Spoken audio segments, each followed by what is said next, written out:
शरीफ मुझे आकाते अल्लाहुम्मा सल्ली अला सय्यिदना शफीना व मौलाना मुहम्मदिन व अला आलिहि व अस्हाबिहि व अहल बैतिहि अजमईन। हज़रत अब्बास रज़ी अल्लाह अन्हु ॿुधायो त रसूलुल्लाह सल्लल्लाहु अलैहि वसल्लम जन फरमायो, ज़ाक़ तअमल ईमान मन रदिय बिल्लाहि रब्बन व बिल इस्लाम दीनन व बि मुहम्मदिर रसूला। बुखारी ऐं मुस्लिम शरीफ जी हदीस आहे। आक़ाइदो जहां फ़ख्र इंसो जहां सल्लल्लाहु ताला अलैहि वसल्लम जो फरमान आहे त जंहिं शख़्स अल्लाह रब्बुल आलमीन खे पंहिंजो रब करे मञियो ऐं उन ते राज़ी रहियो, यकीन कई त मुंहिंजो रब, मुंहिंजो ख़ुदा, मुंहिंजो पालनहार, मुंहिंजो ख़ालिक, मुंहिंजो मालिक अल्लाह आहे। नंबर ॿियो, वबिल इस्लाम दीना, ऐं इस्लाम खे पंहिंजो दीन करे तस्लीम कयो ऐं उन ते राज़ी रहियो। मुंहिंजा मौला, मुंहिंजे लाइ दीन इस्लाम काफ़ी आहे, ॿियनि मज़हबनि ॾे फेरण गिरण जी का ज़रूरत कान्हे, छो त सचो दीन आहे, हक़ जो दीन आहे, जेको असांजे आका मौला हज़रत सल्लल्लाहु अलैहि वसल्लम जे तवसल सां असांखे मिलियो आहे। नंबर टियों, व बि मुहम्मदिर रसूला, ऐं मुहम्मद सल्लल्लाहु अलैहि वसल्लम खे पंहिंजो रसूल करे मञियो ऐं उन ते राज़ी रहियो, त पोइ उन शख़्स ईमान जो मज़ो माणियो। हाणे माण्हू चवनि था त ईमान, मुस्लमान आहियूं, साईं मज़हब में सुकून नथो अचे, मज़ो नथो अचे, लुत्फ़ नथो अचे।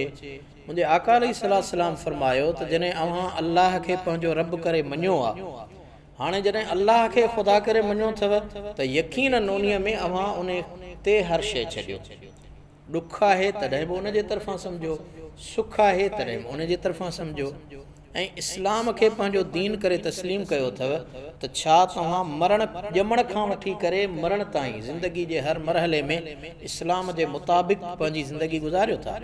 जेके इस्लाम जा उसूल आहिनि, ॿारड़ो ॼाओ, उन जे मुतालिक़ इस्लाम छा थो चवे, उनखे आज़ान ॾेई उन जो सुहिणो नालो रखणु, उन जी सुहिणी तरबियत करणु, सुहिणी पालना करणु, सुन्नत इब्राहिमी मुताबिक़ उन जी तुहर कराइणु। उहो ॿारड़ो जॾहिं घुमण फिरण जे क़ाबिल थिए त उन जे शऊर ऐं अकुल जे लाइ उनखे दीनी तइलीम ॾियारणु, दुनवी तइलीम, इल्मु बादशाह आहे ऐं इल्मु हर मोमिन जे मथां फ़र्ज़ु आहे त उहो ॾियारणु। उन खां पोइ जॾहिं हू पंहिंजे मंज़िल ते बीहे थो त वालिदैन जे मथां हक़ आहे त सुहिणी तइलीम ऐं तरबियत सां गॾोगॾु उन जी ज़िमेदारी निभाए।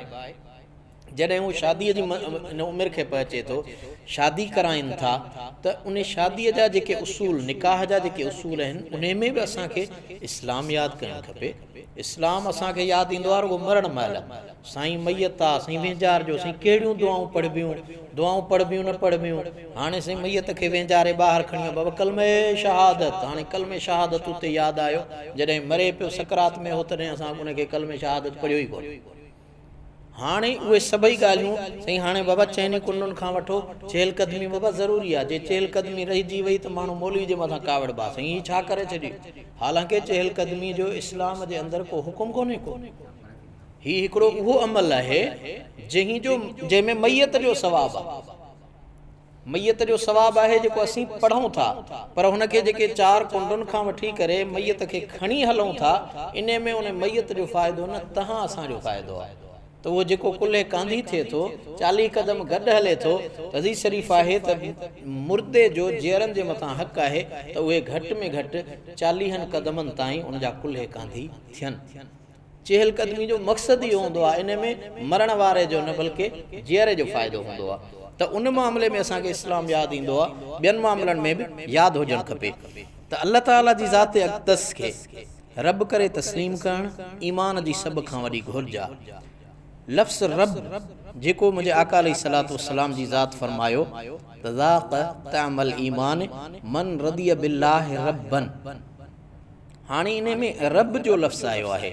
असीं ज़िक्र करियूं था अल्लाह ताला जा कई सिफ़ती नाला आहिनि, सिफ़ाती नालनि सां गॾोगॾु रब करे तस्लीम करणु ईमान जी सभ खां वॾी घुरिज आहे। लफ़्ज़ रब जूं केतिरियूं ई मानाऊं आहिनि, मिसाल तौर ख़ालिक, मालिक ऐं आका, मुरब्बी ऐं परवरिश करण वारो, ख़बर लहंदड़ ऐं निगहबान, फ़रमान रवा ऐं हाकिम, मुदब्बिर ऐं मुंतज़िम। अल्लाह ताला उन्हनि सभिनी मानाउनि में रब आहे, बानो तस्लीम करे त संदसि ख़ालिक ऐं मालिक, हाकिम ऐं फ़रमान रवा, नेमतूं ॾींदड़ ऐं खसींदड़, संदस ज़िंदगी ऐं मौत जो मालिक, संदस ख़ुशियुनि ऐं ग़मनि ते क़ादिर, संदस पालना ऐं परवरिश वग़ैरह करण वारो रुगो अकेलो महबूद ई आहे जंहिंखे अल्लाह चयो वञे थो, जंहिंजी सिफ़त रब आहे। ही सिफ़त ई नालो आहे जेको ज़ाहिर ऐं बातिन जो हिकु जहिड़ो ॼाणंदड़ आहे, जंहिं वटि माज़ी हाल ऐं मुस्तक़बिल जो ज़मान कोन्हे, जेको हर मकान खां लामकान आहे पर ज़रे ज़रे में संदसि कुदरत समायल आहे। उहो ई पकड़ कंदड़ बि आहे त हिसाब वठंदड़ बि, माफ़ करे जन्नत बख़्शण वारो बि आहे त जहन्नम जे आड़ाह में उछलाईंदड़ बि आहे। उन्हनि समूरिन ऐं जेकी उन मालिक में ॿियूं ख़ूबियूं अचनि वञनि थियूं शामिल आहिनि, उन्हनि सभिनी जो अक़ीदो ऐं इक़रार ॼण त अल्लाह जी रबूबियत खे तस्लीम करण जो ऐलान आहे। हक़ीक़त ही आहे त जेसिताईं अल्लाह जे रब वारी सिफ़त खे तस्लीम कंदे रज़ा जो इज़हार नथो कजे त ईमान जो मज़ो बि माणे नथो सघे। क़ुरान मजीद में इरशाद आहे, इन्नल लज़ीन क़ालू रब्बुनल्लाह, यानी बेशक जेके माण्हू चवनि था त असांजो रब अल्लाह आहे। इन मां मालूम थिए थो त अल्लाह जी ज़ात पाक खे रब वारी सिफ़त सां मञिणो आहे, छो त उन सिफ़त रब जी एतिरी त अहमियत आहे जो इंसाननि जी पैदाइश खां अॻु जॾहिं इंसाननि जे रूहनि खां अल्लाह ताला सवाल कयो हो त उन में बि संदसि रब करे तस्लीम करण जो मामिलो दरपेश हो। उन में अल्लाह ताला छा फरमायो, अलस्तु बिरब्बिकुम, बेटा साईं फरमायो त अलस्तु बिरब्बिकुम, जॾहिं कन पियो अल्लाह साईं उन्हनि खां पुछियो हो छा मां अवां जो रब न आहियां, अलस्तु बिरब्बिकुम, जॾहिं कन पियोम क़ालू बला कल्बसी, तॾहिं तित चयो, असांजे रूहनि उते चयो हा मुंहिंजा मौला बेशक तूं असांजो रब आहीं। हाणे बेटा त फरमाए तहीं वेर कयोम वतन वेड़ी चंसी, वचन वेड़ी चंसी, त उन वक़्त ई असां वचन करे छॾियो, अहद करे छॾियो त तोखां सवा कंहिंजी इबादत न आहे करणी, तोखां सवा को महबूद कोन्हे, असांजो रब तूं आहीं, ख़ालिक तूं आहीं, मालिक आहीं। यानी अल्लाह ताला फरमायो अलस्तु बिरब्बिकुम, यानी मुंहिंजी सिफ़त रब खे अवां मञो था। रूहनि जवाब में अर्ज़ु कयो त भला, यानी छो नथा मञो। अहिड़ी तरह वरी जॾहिं इंसान खे मरण खां पोइ क़ब्र में मुनकर ऐं नकीर फ़रिश्तनि सां सवाल ऐं जवाब जो मामिलो पेश अचे थो, तॾहिं फ़रिश्तनि तरफ़ां इंसाननि खां पहिरियों सवाल इहो ई आहे त मन रब्बुक, यानी तुंहिंजो रब केरु आहे, यानी तो दुनिया जे हयाती में पंहिंजो रब करे कंहिंखे मञियो हो।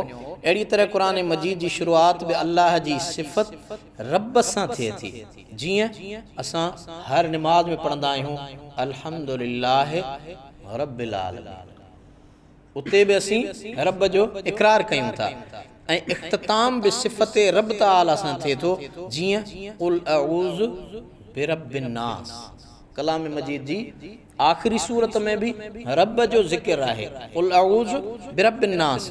उन्हनि मिसालनि मां अल्लाह ताला जी रबूबियत जे इक़रार जी अहमियत रोशन ॾींहं वांगुरु ज़ाहिर थिए थी। हाणे जेको शख़्स दुनिया जे हयातीअ में अल्लाह ताला जे रब हुजण ते राज़ी थिए थो त उहो पंहिंजे रब सां वाइदो बि निभाए थो, ईमान जो मज़ो बि माणे थो ऐं क़ब्र में सवालनि जे सही जवाबनि ॾियण में भड़ थी पवे थो।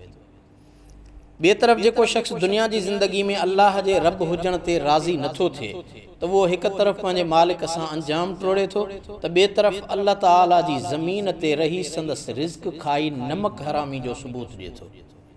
जेको ख़ुदा खे रब करे नथो मञे सो नमक हराम आहे, छो त ज़मीन उन जी आहे, ख़ालिक उहो आहे, मालिक उहो आहे, ॾियण वारो उहो आहे।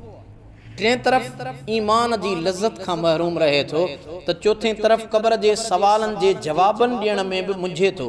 पोइ अहिड़े शख़्स जी ॿेड़ी अहिड़नि त उन्हनि समुंडनि जे सीर में फासे थी जिन मां निकिरणु ॾाढो ॾुखियो आहे। पोइ के दहरिया थियो वञनि, के मज़हब मटियो वञनि, के वरी अहिड़े फ़िरके में फासियो वञनि जितां निकिरणु ॾाढो ॾुखियो आहे, छो त अल्लाह जी राह खां जेको भटकंदो आहे न पोइ रब रुसे मत खसे। सियाणा सच चई विया आहिनि त रब रुसे मत खसे, हणे कीम हथियार गोला बम गोलियूं इहो तो असां हिक ॿिए खां पलांद वठंदा आहियूं, लठियूं बाठा खणी विढ़ंदा आहियूं। रब रुसे मत, हालांकि अल्लाह हुन शइ ते क़ादिर आहे, पर रब रुसे मत खसे, हणे कीम हथियार ॾसे अहिड़ो पार जंहिंमें जोखो जीअ जो, जंहिंमें इंसान ग़लति राह ॾे, जेको ख़ुदा खे ख़ुदा नथो मञे पोइ उहो अहिड़े तरफ़ हलियो वेंदो आहे जो दुनिया बि उनजी तबाह त आख़िरत बि तबाह। उन खां सवा ॿियो मसइलो इस्लाम जे दीन हुजण ते राज़ी रहण जो आहे। दीन जी आसान माना आहे ज़िंदगी गुज़ारण जो तरीक़ो। असांजो दीन इस्लाम आहे, हाणे उहो असांखे ज़िंदगी गुज़ारण जो तरीक़ो सम्झाए थो। इंसानी दुनिया में ज़िंदगी गुज़ारण लाइ केतिरनि ई इंसाननि जिन खे ॾाहो फ़लसफ़ी या दानिश्वर बि सॾियो वञे थो, हल ॿुधाया, उसूल सेखारिया, पंहिंजा पंहिंजा ख़्याल ऐं फ़िक्र पेश कया, लेकिन उन्हनि वटि इंसानी फितरत जी पूरी ॼाण कान हुई। केतिरा ई सुकरात, बुकरात, अरस्तू ऐं अफलातून आया ऐं विया, पर दुनिया खे ॾुखनि खां निजात जे बदिरां हू मुकम्मल तौर ते परेशान करे विया। दुनिया खे सुख त कोन ॾेई विया, पर उन दुनिया वारनि जा ॾुख दूर बि कोन कयूं। अल्लाह ताला पंहिंजे बाननि खे पैदा करे संदन दुनिया ऐं आख़िरत जी इज़त भलाई लाइ तौर तरीक़ा ॿुधाया आहिनि। उन्हनि तौर तरीक़नि, कानूननि, क़ाइदनि, दस्तूरनि ऐं ज़ाब्तनि जो नालो इस्लाम आहे। हिन वक़्तु अल्लाह ताला वटि उहो ई कमु, तौर तरीक़ो, दस्तूर ऐं मंशूर मक़बूल आहे जेको इस्लाम जे दायरे में आहे ऐं उन्हनि ते पाण सॻोरन सल्लल्लाहु अलैहि वसल्लम जी मुहर लॻल आहे। उन मजमूए खे शरीयत सॾियो वञे थो। पोइ जेको शख़्स अल्लाह ताला जे इनायत कयल शरीयत खे पंहिंजी ज़िंदगी लाइ अमल तौरु तस्लीम करे थो ऐं उन ते राज़ी ऐं मुतमइन बि आहे, त पोइ बेशक उहो ईमान जो ज़ाइक़ो चखे थो। हक़ीक़त में अल्लाह ताला वटि दीन त इस्लाम ई आहे, छो त अल्लाह ताला कलाम मजीद में फरमायो इन्न दीन इंदल्लाहिल इस्लाम। पोइ जेको शख़्स इस्लाम जे ॿुधायल उसूलनि, क़ाइदनि, कानूननि ऐं ज़ाब्तनि ते राज़ी नथो थिए ऐं हू वञी ॿिया रस्ता अख़्तियार करे थो, त उनजो इहो फ़ैसिलो रब खे क़बूल नथो पवे। क़ुरान मजीद फरमायो वमन यब्तग़ि गैरल इस्लाम दीनन फलन युक़बल मिन्हु, यानी जेको इस्लाम खे छॾे कोई ॿियो दीन अख़्तियार कंदो त उहो दीन उन खां हरगिज़ क़बूल न कयो वेंदो। हाणे इन मां मालूम थियो त जेकॾहिं इस्लाम जे ॿुधायल तरीक़नि खां जुदा थी कोई बि कमु कजे, पोइ उहो ज़ाहिरी तौरु खणी भलो बि छो न हुजे। साईं वॾी इंसानियत जी ख़िदमत आहे। माना हू असांजा ख़ासि करे जेके मुख़्तलिफ़ तंज़ीमूं कमु कनि पियूं, उन्हनि जी इहा दावा हूंदी आहे त बाबा मज़हब खां इंसान भलो। अरे बाबा मज़हब खां इहो इंसानियत सेखारी ई मज़हब आहे। हू बज़ाहिर उहो कमु चवंदो भलो कमु छो न हुजे, पर उहो ज़ाहिरी तौरु खणी भलो कमु छो न हुजे, पर अल्लाह ताला वटि उनजी का बि अहमियत कोन्हे। तंहिं करे उन्हनि माण्हुनि जो इहो ख़्यालु बिल्कुलु ग़लति, बातिल, गुमराह कंदड़ ऐं जिहालत ते ॿधल आहे, जेकी चवनि था त जेकॾहिं अल्लाह खे मञी नेक अमल कजनि त पोइ जन्नत में दाख़िल थी सघिजे थो ऐं उन लाइ ज़रूरी न आहे त रुगो इस्लाम जी ॿुधायल वाट खे अख़्तियार कजे, ॿियनि मज़हबनि जा अक़ीदा अख़्तियार करे बि अल्लाह खे राज़ी करे सघिजे थो। जीअं अॼु जा जदीद सूफ़ी न निमाज़, रोज़ो, हर शइ खां बाग़ी आहिनि ऐं उहे अल्लाह जे ॿुधायल रस्ते ते नथा हलनि।